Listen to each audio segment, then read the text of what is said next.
आज मी जात आहे आमच्या जुन्या कारखान्यात.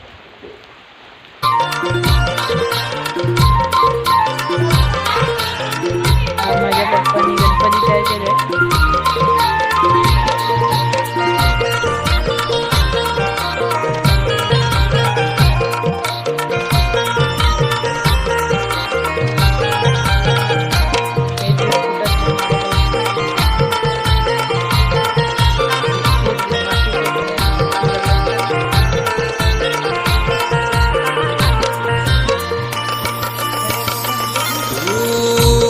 तुझी लागली करुणा घना आसमनी जागली दया घना.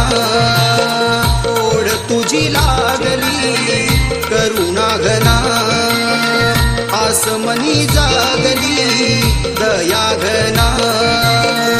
तहान भूक